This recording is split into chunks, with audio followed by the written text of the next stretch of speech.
compartir la palabra del Señor. Vamos a ver en el libro de Génesis capítulo 1. Vamos a compartir en esta noche. Vamos a leer Génesis capítulo 1. Vamos a compartir Génesis capítulo 1.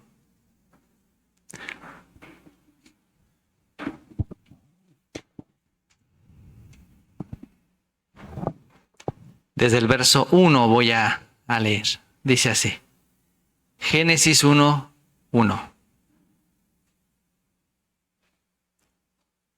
En el principio creó Dios los cielos y la tierra estaba desordenada y vacía, y las tinieblas estaban sobre la faz del abismo, y el Espíritu de Dios se movía sobre la faz de las aguas. Y dijo Dios, sea la luz, y fue la luz. Y vio Dios que la luz era buena, y separó Dios la luz de las tinieblas. Y llamó Dios a la luz día, y a las tinieblas un día. Luego dijo Dios, haya expansión en medio de las aguas, y separe las aguas de las aguas. E hizo Dios la expansión, y separó las aguas que estaban debajo de la expansión, de las aguas que estaban sobre la expansión, y fue así. Y llamó Dios a la expansión cielos, y fue la tarde y la mañana, el día segundo. Hasta ahí.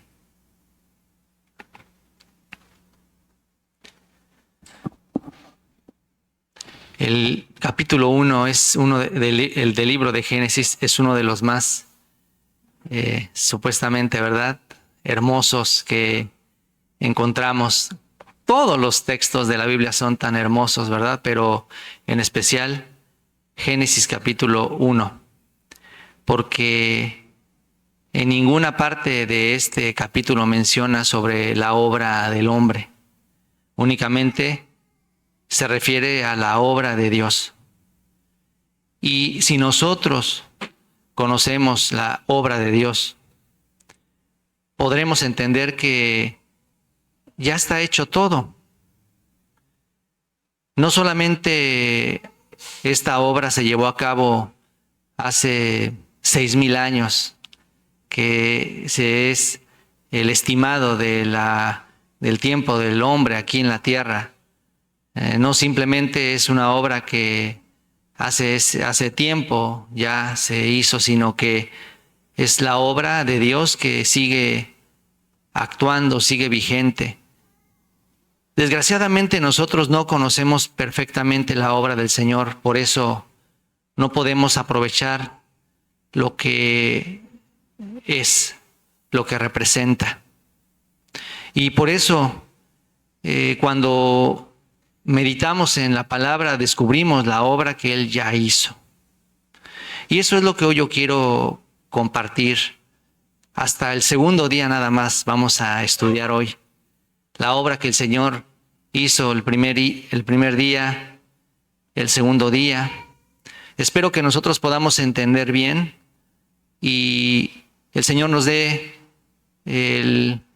la luz, la iluminación para asimilar esto que ya hizo, que no significa que nosotros alcancemos, sino lo que nos habla es simplemente descubrir y simplemente aceptar. 2 días aquí habla la Biblia y no simplemente se refiere a 2 días de la creación, sino a la obra que el Señor en cada uno de nosotros desde el principio está haciendo. El primer día que la Biblia menciona aquí se refiere a la situación que nosotros teníamos en cuanto al pecado. Y el segundo día habla acerca de la situación que nosotros tenemos ya como salvos, pero aún hay un problema al que nosotros tenemos que enfrentarnos y que también el Señor desea de una manera bien exacta trabajar. Entonces, a lo mejor nosotros nos hemos quedado solamente en el primer día. Y el primer día, como vemos aquí, existe un problema grande en la tierra. Ese problema grande que aquí nos dice es el verso 2. En el verso 2 dice cómo estaba la tierra.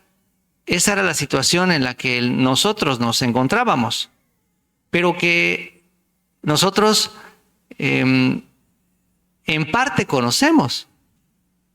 Enseguida veremos por qué, ¿verdad? Pero la tierra estaba desordenada y vacía, las tinieblas estaban sobre la faz del abismo y el Espíritu de Dios se movía sobre la faz de las aguas. Esta es la condición natural del ser humano. Después de la caída, el hombre manifestó esta forma, desordenado, vacío, tinieblas. Cuando se refiere a tinieblas no habla de una sombra, sino se está refiriendo a una potestad, o sea, a las huestes espirituales malignas que estaban tomando, que estaban controlando la tierra, o sea, a nuestro ser. La fuerza del pecado estaba controlando nuestro ser.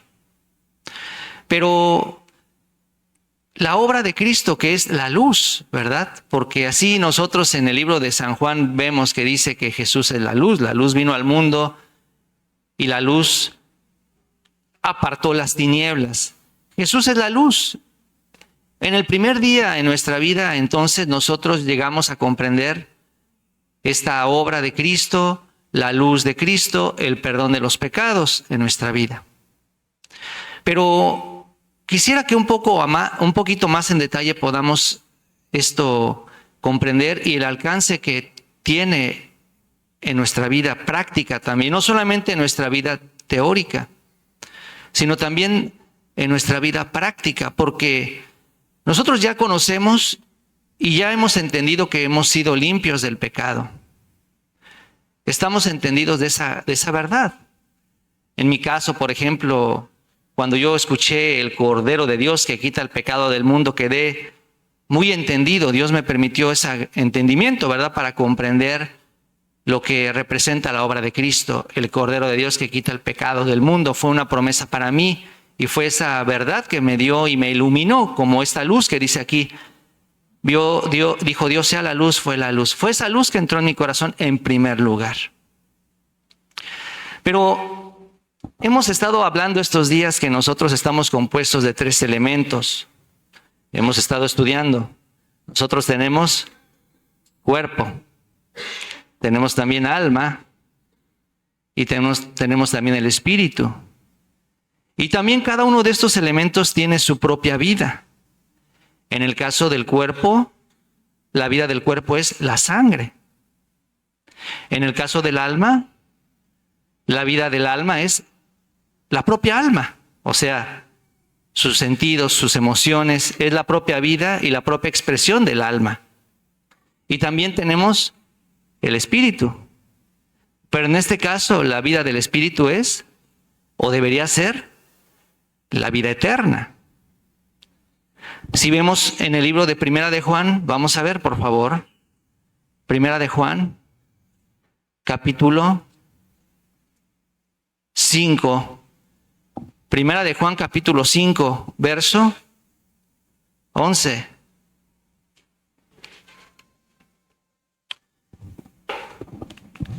Primera de Juan, capítulo 5, verso 11, dice. Primera de Juan 5, 11. ¿Sí? Dice, y este es el testimonio, que Dios nos ha dado vida eterna, y esta vida está en su Hijo. El que tiene al Hijo, tiene la vida. El que no tiene al Hijo de Dios, no tiene la vida. Cuando habla aquí de la vida espiritual, o sea, de la vida del Espíritu, se refiere a la vida eterna que nosotros hemos recibido. De manera que nuestro inicio del caminar con el Señor fue el recibir la vida, el que cada uno de nosotros haya creído en Jesucristo, haya aceptado la obra de Cristo, significa que recibimos la vida, que es la vida eterna. De manera que hemos renacido espiritualmente. De esa manera, en el aspecto de nuestro espíritu, así el Señor inició su trabajo con nosotros.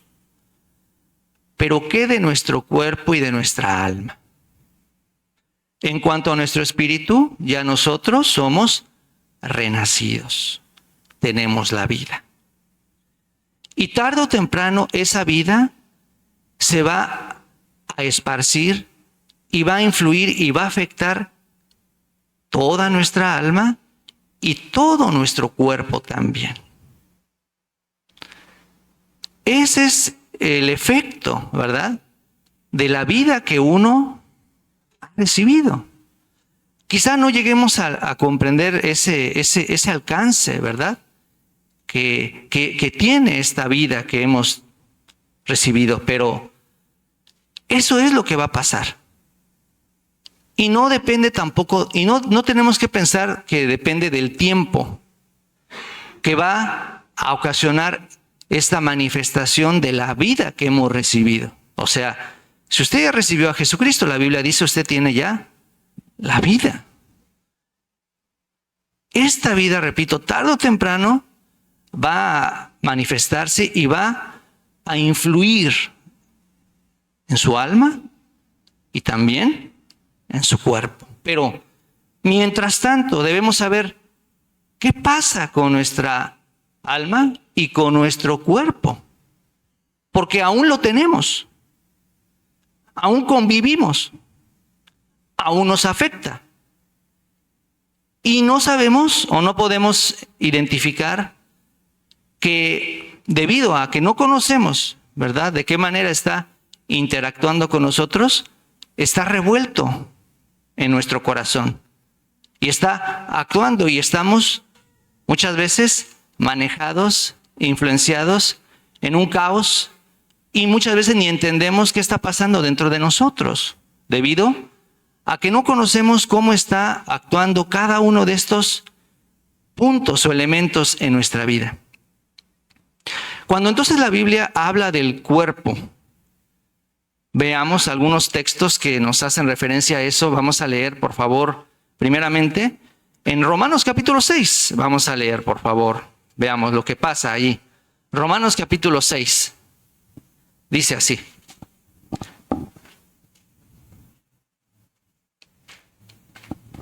Romanos capítulo 6. Dice. ¿Qué pues diremos? Verso 1. ¿Perseveraremos en el pecado para que la gracia abunde? En ninguna manera, porque los que hemos muerto al pecado, ¿cómo viviremos aún en él? ¿O no sabéis que todos los que hemos sido bautizados en Cristo Jesús hemos sido bautizados en su muerte? Porque somos sepultados juntamente con él para muerte por el bautismo, a fin de que como Cristo resucitó de los muertos por la gloria del Padre, así también nosotros andemos en vida nueva. Pero veamos el verso 5, dice: porque si fuimos plantados juntamente con él en la semejanza de su muerte, así también lo seremos en la de su resurrección. Y el verso 6. Sabiendo esto, que nuestro viejo hombre fue crucificado juntamente con él para que el cuerpo del pecado sea destruido, a fin de que no sirvamos más al pecado. Veamos. Aquí es la primera parte, uno de los varios textos que la Biblia, cuando se refiere al cuerpo, nos dice. Y una cosa que nos hace hincapié y nos señala es: el cuerpo es el jardín del diablo. Soy salvo, tengo la vida, pero mi cuerpo no deja de ser el juguete de Satanás.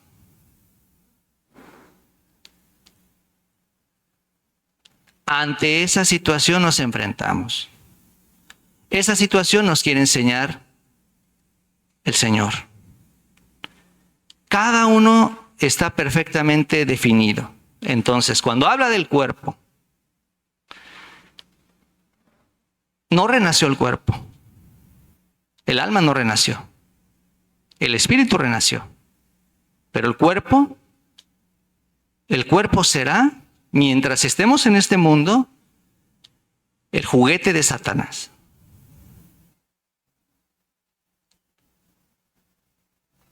Uno va corriendo, quiere caminar. Después de caminar, quiere sentarse. Después de sentarse quiere acostarse. Después de acostarse quiere dormir. Y después de dormir no quiere levantarse para nada. Siempre la tendencia del cuerpo es placer, satisfacción, comodidad. Entonces, cuando una persona tiene un tiempo libre, ¿qué hace? Duerme. Algunos no vienen al culto porque duermen. El cuerpo, siempre hasta que se muera, va a estar dominado por los deseos. Por esos deseos, ¿cuántos delitos uno comete? Ni los animales son codiciosos. O sea, el león mata porque tiene hambre. Los animales se reproducen por necesidad, pero el hombre no. El hombre va más allá de su necesidad. Ese es el cuerpo. Por eso cuando la Biblia habla del cuerpo, va a decir varias veces, veamos, aquí verso 6 dice, sabiendo esto que nuestro viejo hombre, aquí veamos, habla de viejo hombre, pero fue crucificado juntamente con él, para que vea usted cómo lo refiere. Dice, cuerpo del pecado. Cuerpo del pecado. Vamos a ver el verso 12. Fíjese, cuerpo del pecado, dice, respecto a este cuerpo físico. Pero lo que vamos a ver, hermanos, en verdad es cómo de hasta esa naturaleza de este cuerpo, cómo el Señor también ya nos libró.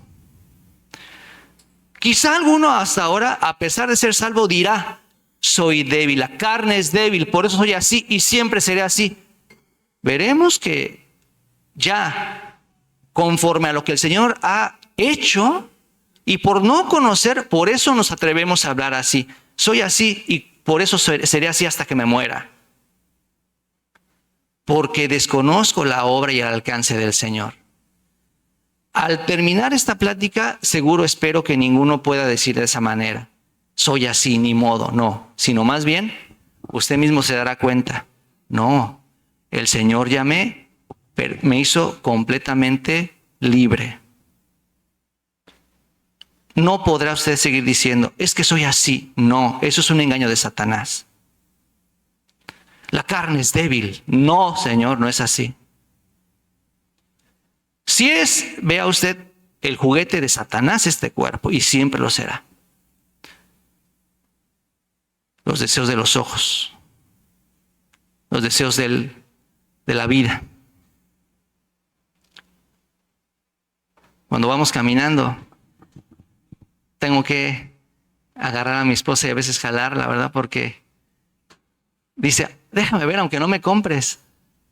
Entonces vamos a una tienda y, ay, vámonos, pero déjame ver. No me compras nada, pero al menos déjame ver. ¿Qué ves? No sé qué tanto ve, ¿verdad? Uno ve y ¿qué nace? Quiero esto. Deseo esto. Así es este cuerpo. Vea, verso 12, dice, cuerpo mortal, dice aquí, vuestro cuerpo mortal, no reina el pecado en vuestro cuerpo mortal. Entonces dice, hay una relación estrecha entre el pecado y el cuerpo. No pasemos de largo ni ignoremos esta relación que existe entre el pecado y el cuerpo. Hay una relación como un imán. Antes de salvos, completamente esa fuerza El pecado dominaba completamente nuestro cuerpo. ¿Qué después de salvo? Bueno, vea usted el 13. Ni presentéis vuestros miembros al pecado como instrumentos de iniquidad. Hay una relación muy estrecha entre nuestros miembros con el pecado, dice. Y vamos a ver Romanos 7, verso 5. Varias veces habla lo mismo. Dice, porque mientras estamos en la carne, las pasiones pecaminosas que eran por la ley obraban en nuestros miembros. ¿Se da cuenta? Hay una relación muy estrecha. Se gustan, se quieren, dice aquí. El pecado y el cuerpo son amigos profundos. Y luego vamos a ver también en el verso 23 del mismo capítulo 7, porque veo otra ley en mis miembros que se revela contra la ley de mi mente, que me lleva cautivo la ley del pecado que está en mis miembros. Y luego el verso 24, miserable de mí, ¿quién me librará de este cuerpo de muerte? Cuando Pablo veía su realidad y cuando la Biblia habla acerca de esta condición en la que nosotros nos encontramos, se refiere que nuestro cuerpo está vinculado estrechamente con el pecado. De manera que esta fuerza va a continuar y siempre se va a manifestar en nuestra vida. Es por eso que allí viene ese conflicto en nuestro ser. ¿Por qué soy así? ¿Por qué vivo así? ¿Por qué siento esto? ¿Por qué deseo esto? ¿Por qué tengo esta lujuria? ¿Por qué tengo esta lascivia? ¿Por qué tengo este deseo? ¿Por qué tengo esta ambición? ¿Por qué soy como un animal?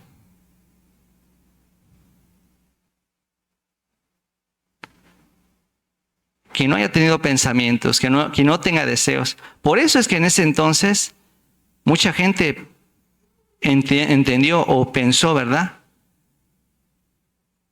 El cuerpo es malo. No, el cuerpo no es malo. Los ascetas, por ejemplo, o ciertas religiones que, ¿cómo se llama? A su cuerpo lo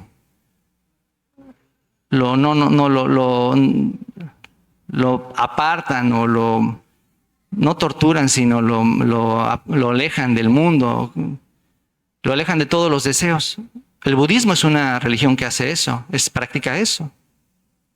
Se aparta de todo. ¿Para qué? Para estar ajeno a los deseos. Pero ¿se acaban? ¿Le dejan? Porque no es el mundo lo que nos hace tener o vivir o ser así.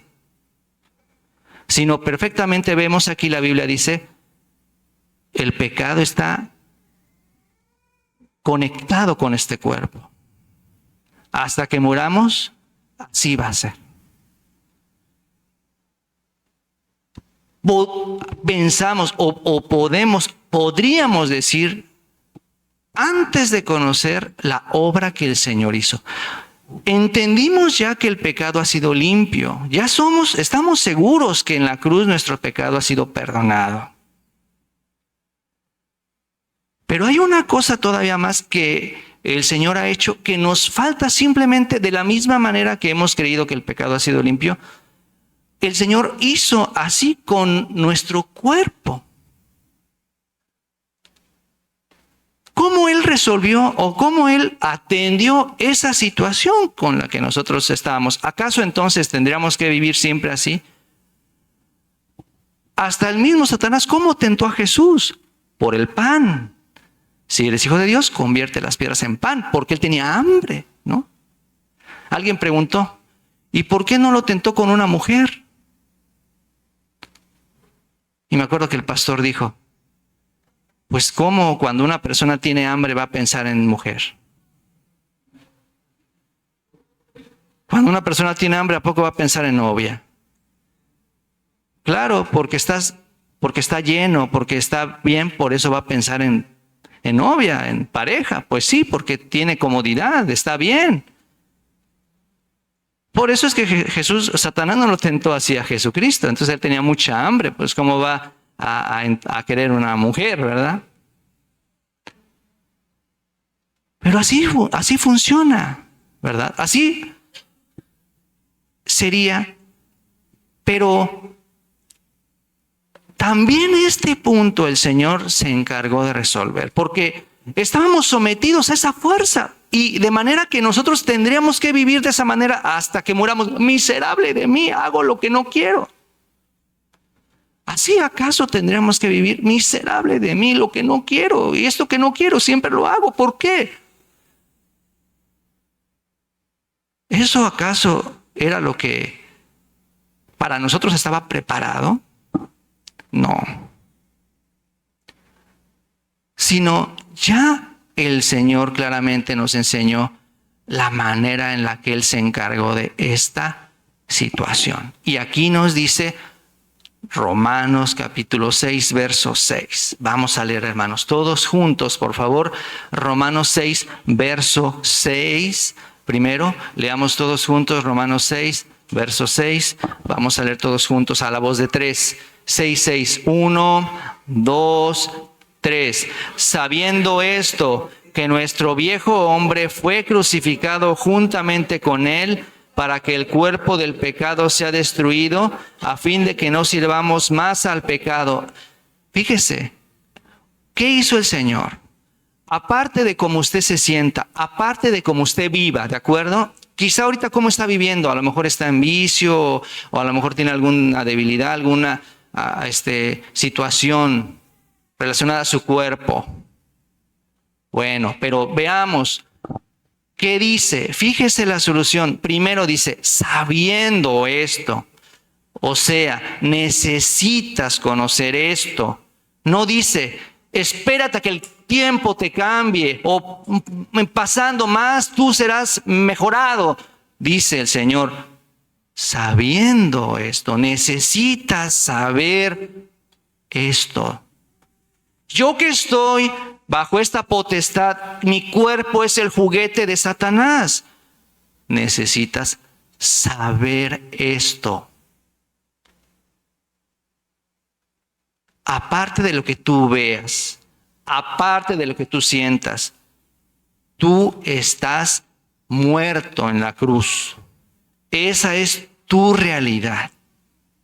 Tú quizá te sientes vivo, tú quizá te sientes todavía que tú tienes esos deseos, pero el Señor dice, dentro de la obra misma que hizo en la cruz, lo que Él dijo y lo que nos está diciendo, que también tú debes creer es esto, sabiendo esto, que nuestro viejo hombre fue crucificado juntamente con Él. ¿Para qué?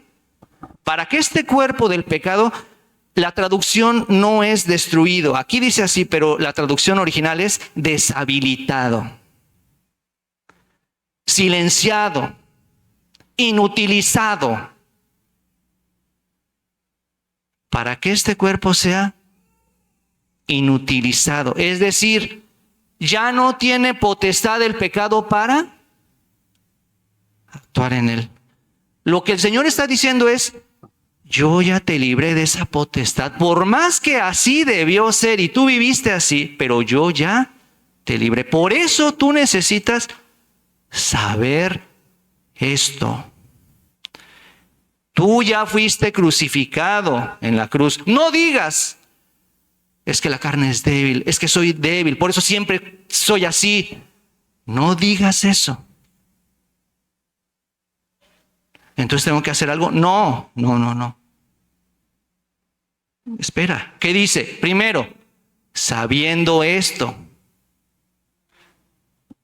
el cuerpo del pecado fue destruido. El viejo hombre fue crucificado juntamente con él, para que el cuerpo del pecado sea deshabilitado. Ya no tiene efecto ese pecado. ¿Por qué? Por ejemplo,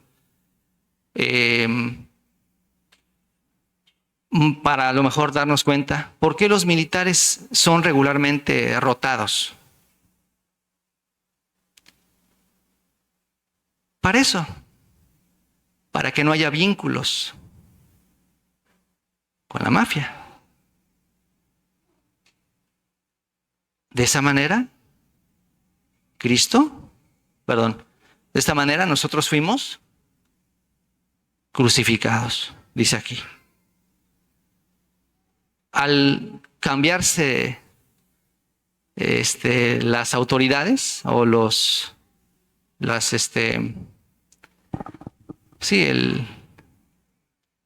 que dirigen, ¿verdad?, de la Guardia Nacional, los directivos, ¿qué sucede?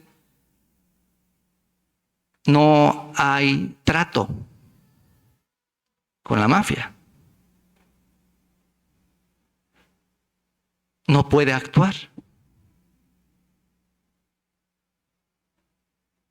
Entonces, lo que hizo el Señor es, el viejo hombre lo crucificó, hizo una rotación. Entonces, el pecado ya no tiene a su amigo para que actúe en nuestro cuerpo. Por eso lo primero que el Señor dice es a nosotros, sabiendo esto. El viejo hombre fue crucificado para que el cuerpo del pecado sea inutilizado. Primero, sabiendo esto. Segundo, verso 11.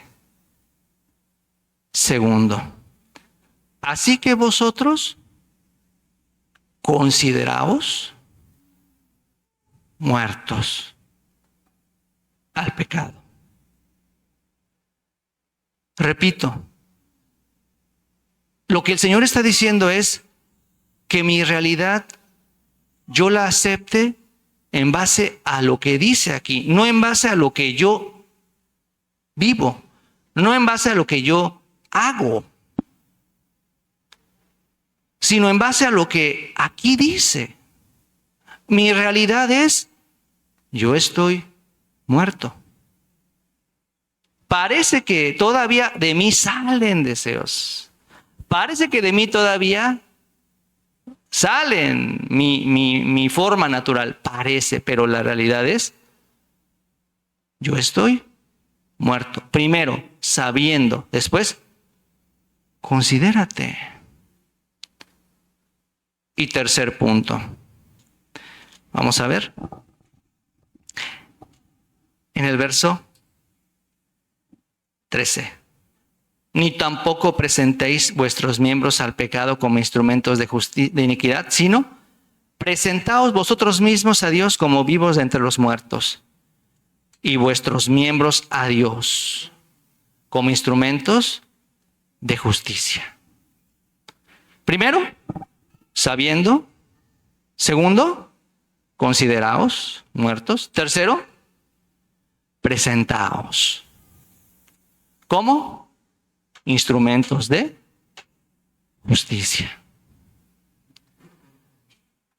Por eso, si esto nosotros tenemos bien claro, no solamente la obra de Cristo fue en base a nuestro pecado que fue limpio, sino la obra de Cristo también nos preparó para ser instrumentos de justicia. Si así de esa manera mi miembro, mi cuerpo sirvió para mis deseos, para hacer todo lo que mis sentidos quisieron, el Señor ya nos dio toda la libertad, nos dio toda la fuerza, toda la condición para ser los instrumentos de justicia. Ya nos dio. Solamente aquí queda o nos corresponde, presentaos vuestros miembros a Dios. Porque, ¿sabe? Ya el Señor le dio toda la condición.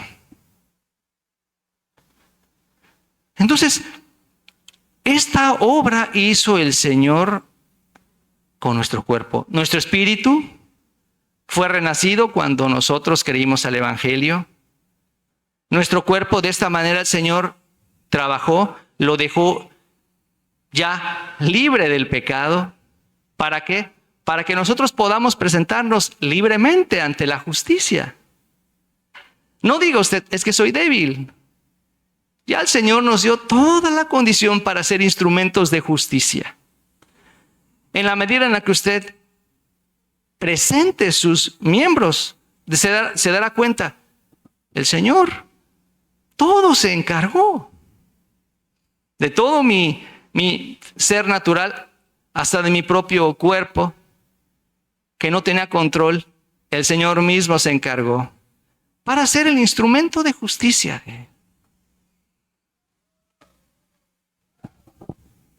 Si da el paso en esta parte, se dará cuenta que efectivamente así el Señor ya le dio esa victoria. Pero aquí hay otro punto más. Nosotros, así como a lo mejor alguno se quedó satisfecho con el perdón de los pecados y aún no ha experimentado esta segunda gracia, que también es parte de la misma salvación que Él nos ha dado. A lo mejor alguno todavía está sumergido en esa idea de que somos débiles, la carne es débil, yo soy así y no puedo. A lo mejor muchos están sumergidos porque no conoce esto, o no ha sabido, no ha considerado, no se ha presentado, no ha tomado esta verdad que ya el Señor ha cumplido por nosotros. Entonces, aquel hermano que ya probó, ya esto ha recibido, ya sabiendo, ya considerando, ya también presentándose, ya experimentó, ¿verdad? Cómo el Señor le ha dado la victoria de su propio cuerpo para ser instrumento de justicia. Ya lo ha probado.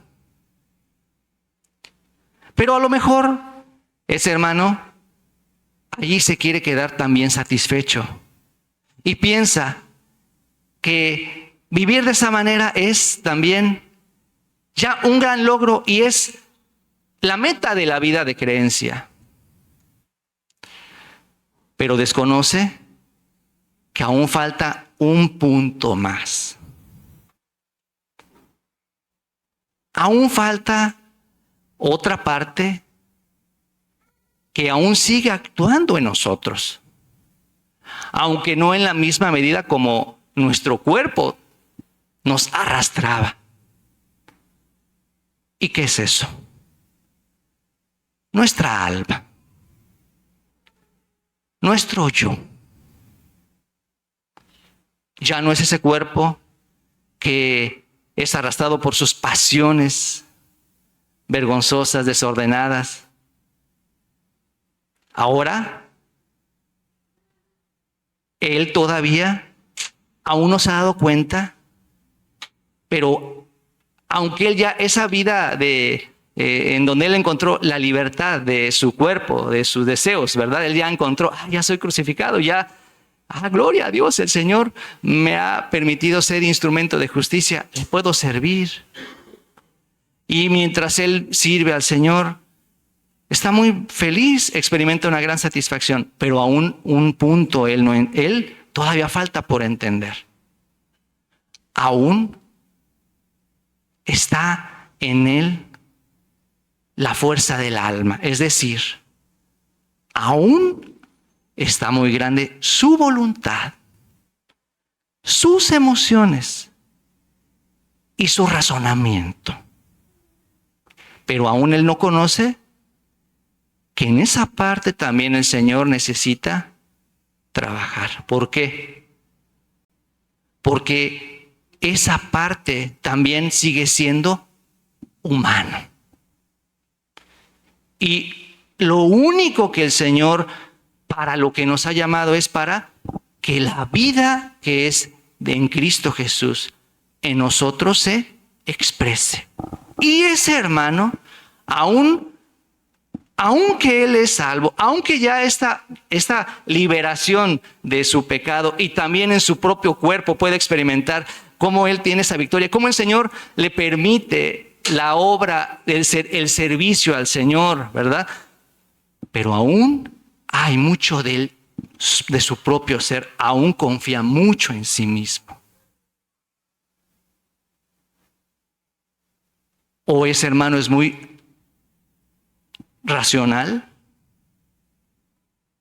O sea, él ve las cosas con su propio juicio. Y normalmente él, conforme a su razón, escoge el camino. O a lo mejor es muy emocionalista. Busca solo tener sensaciones.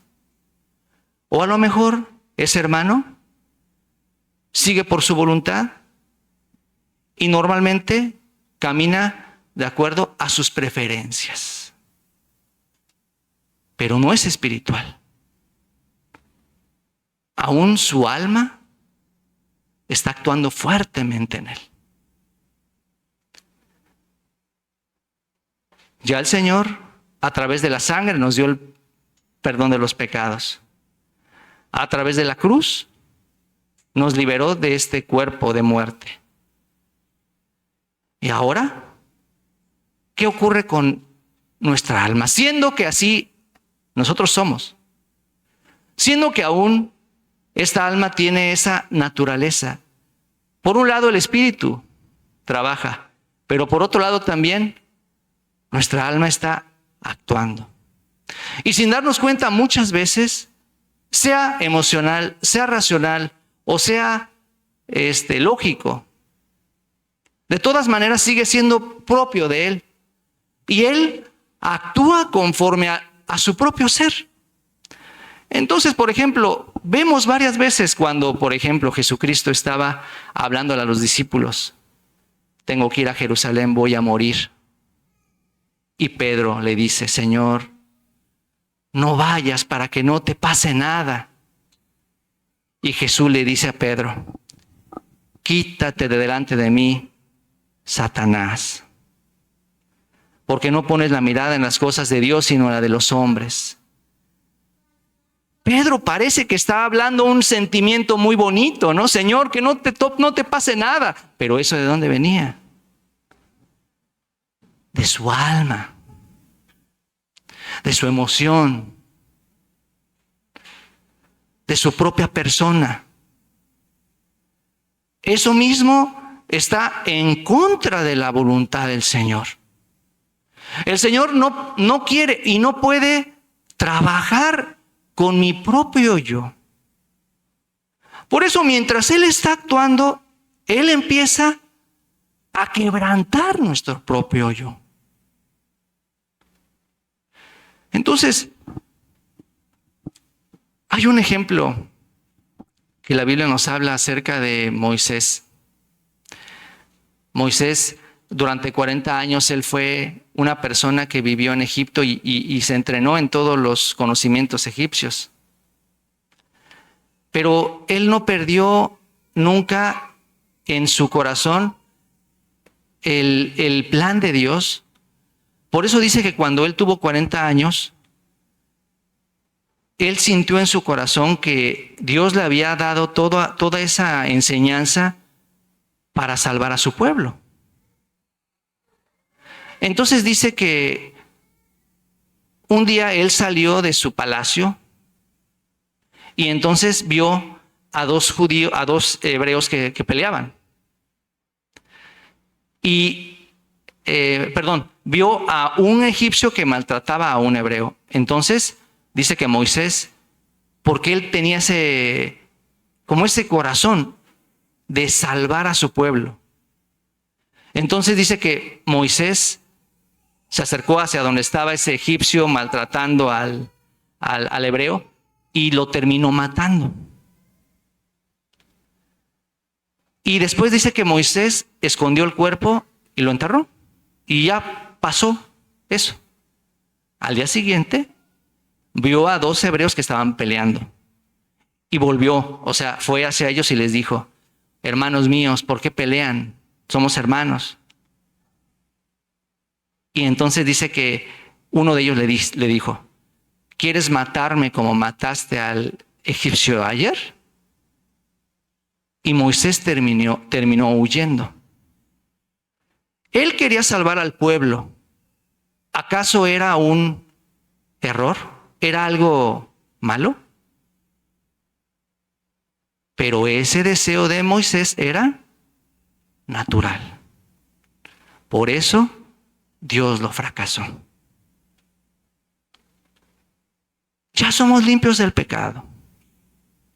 Ya también el Señor nos enseñó que ya somos instrumentos de justicia. Pero aún hay mucho de mi ser. Mi opinión es bastante grande. Mi preferencia es muy grande también.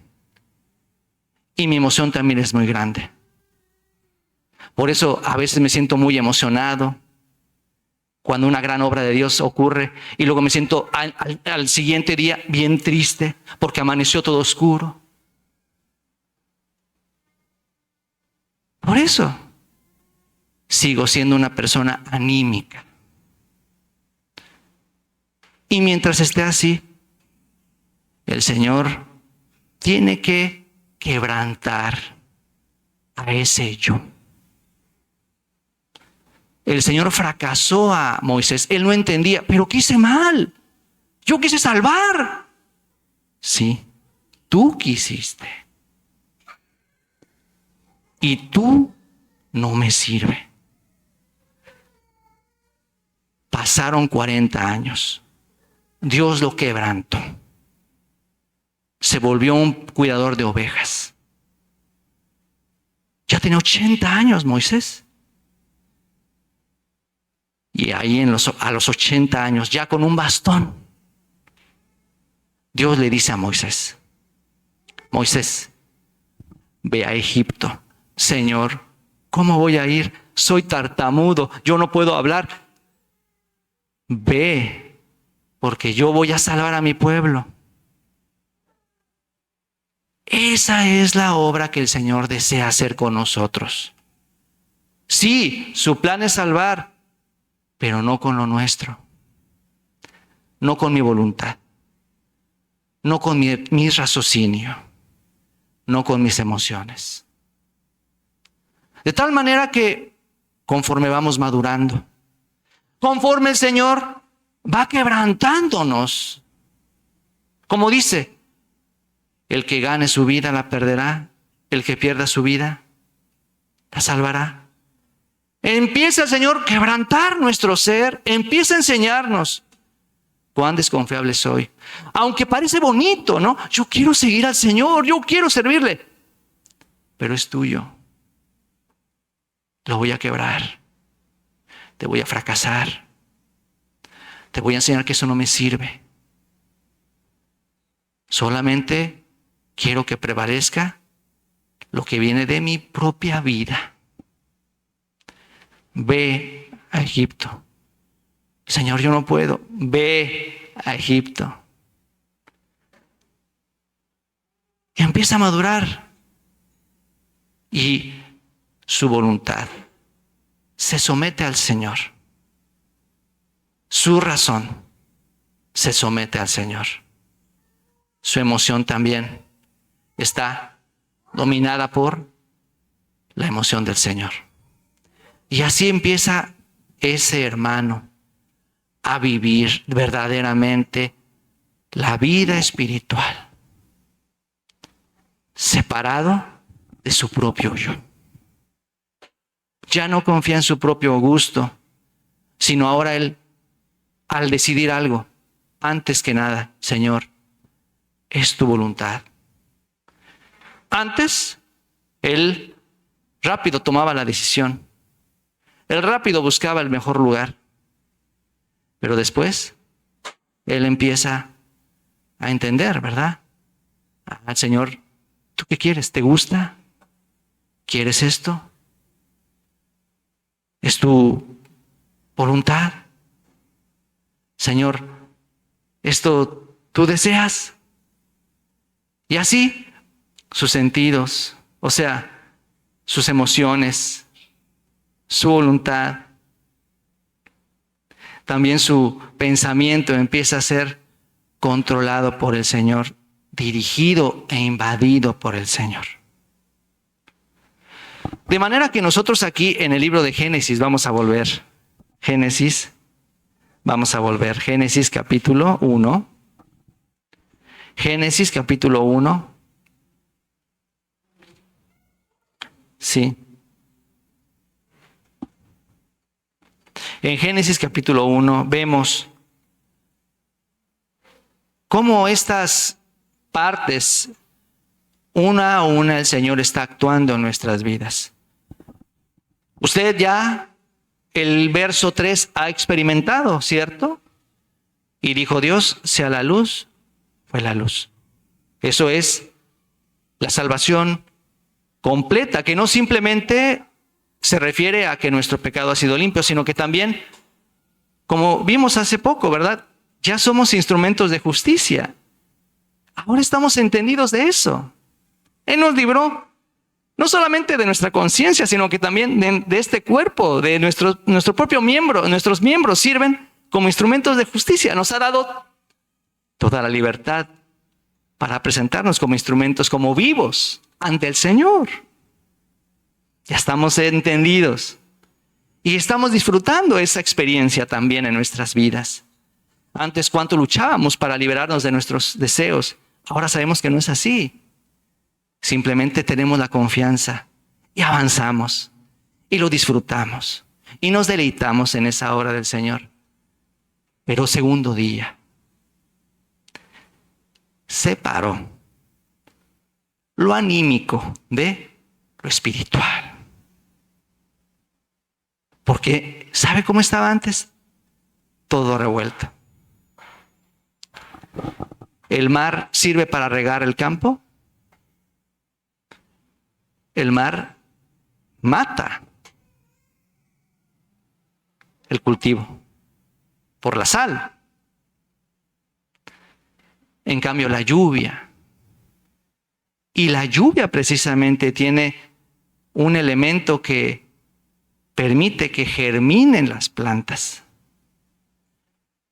No es igual como el agua normal, de potable, ni aún cumple o tiene esos beneficios que la lluvia tiene. No lo puede tener el agua normal. El agua, Dios en el segundo día separó lo espiritual de lo animal, de lo anímico. Primer día, Él nos limpió de los pecados. Él nos libró del pecado. Segundo día, Él separó. Pero si se dan cuenta ustedes, aquí el Señor no dice, fue buen día, o fue, como en otros dice aquí, ¿verdad? Mire, por ejemplo, en el día 1, dice así, en el día 1, en el verso... en el verso 4, y vio Dios que la luz era buena y separó Dios la luz de las tinieblas. Aquí dice así, ¿verdad? Vio Dios que era buena, ¿verdad? Y luego si vemos aquí en el capítulo 1 mismo, en el verso 10, y llamó Dios a lo seco tierra y a la reunión de las aguas llamó mares y vio Dios que era bueno. Pero en el segundo día, Dios no dijo que era bueno. ¿Por qué? Porque aunque nosotros tenemos esta bendición para poder vivir la vida espiritual, muchos aún permanecen o permanecemos en la vida anímica.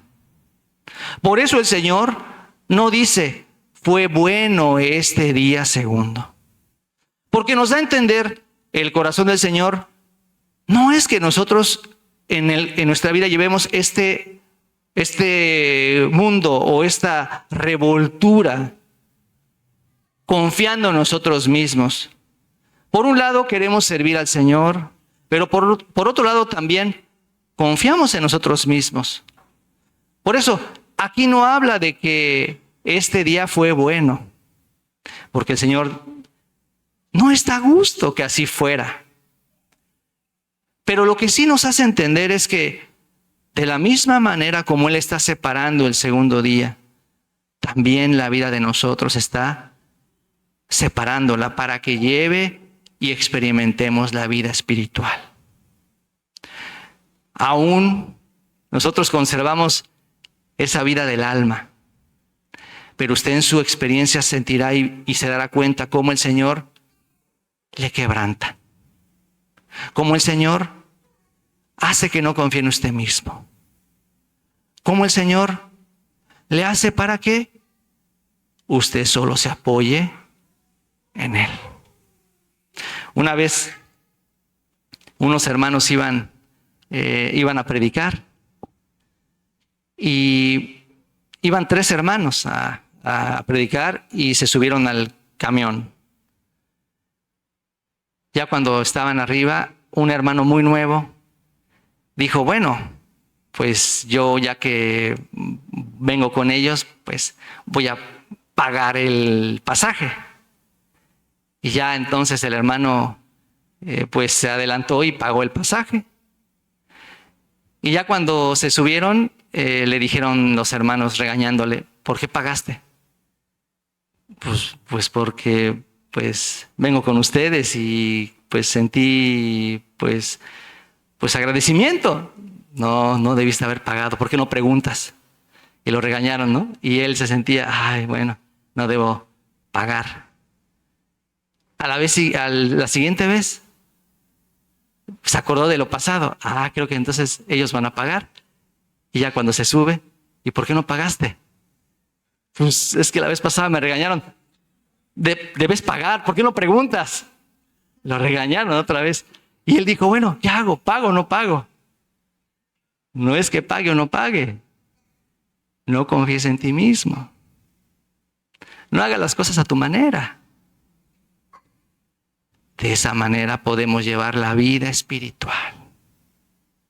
Hermanos, en todos los sentidos el Señor ha trabajado. Renacimos en espíritu. Nuestro cuerpo también ha sido librado del pecado. Y asimismo, el Señor está quebrantando nuestra persona, nuestro ser natural, nuestra voluntad, nuestras emociones, nuestra lógica. ¿Para qué? Para que sea sometida al Señor. Vivamos apoyándonos en el Señor. Esa es la vida espiritual. ¿Recuerda usted a Pedro? Cómo el Señor trabajó en él. Cómo la lección fue muy dura, ¿verdad? Pedro, tú me vas a negar. Señor, yo nunca te voy a negar, aunque me sea necesario morir por ti. Y es en esa experiencia, finalmente Pedro perdió la confianza en sí mismo. De ahí en adelante, él empezó a llevar la vida espiritual, preguntando al Señor, sometiendo todo su ser al Señor. Así es como no solamente el Señor nos ha dado el perdón de los pecados, sino hasta ese punto el Señor está actuando ahora mismo. Muchos hermanos están haciendo muchas cosas, pero por su propio gusto, por su preferencia. ¿Preguntó al Señor? ¿Ha consultado al Señor? ¿Está seguro que es el gusto del Señor? Aunque parece que está haciendo bien, pero solamente para enaltecerse, solamente para establecerse a sí mismo. Ese es el fruto del alma, de la propia persona. Aún es muy fuerte usted, pero el Señor va a quebrantar, de manera que nosotros podamos aprender. Y no espere que el tiempo lo haga, sino usted sepa que el Señor nos quiere guiar para que al hacer algo, al avanzar en algo, consultándole a Él. Todo mi ser sometiéndole a Él. Así, nuestro cuerpo, alma espíritu totalmente le adore, le glorifique al Señor. Así está trabajando. Al ver esta parte, Génesis capítulo 1, Génesis capítulo 2, primer día, segundo día, siento que así el Señor está haciendo con nosotros. Espero que nosotros estemos entendidos de esta obra. Ya nuestra alma no necesita la sangre, no necesita tampoco la muerte. Necesita perder, negarse. Por eso el Señor dice, el que halle su vida, la perderá. El que la pierda por causa del Evangelio, la hallará. De esa manera, así cada día vivimos. El Señor nos quebranta. Pero cada vez más aprendemos a apoyarnos en Él, a confiar en Él. Y esa vida, ahí es donde Él se manifiesta. Que cada uno de nosotros estemos entendidos y caminemos así, de esa manera. No se desanime usted cuando se sienta quebrantado, sino más bien, parece que estaba haciendo bien, pero era por mi gusto, era por mi preferencia, era mi manera. Que el Señor sea glorificado en cada asunto de sus vidas. Vamos a terminar hasta aquí.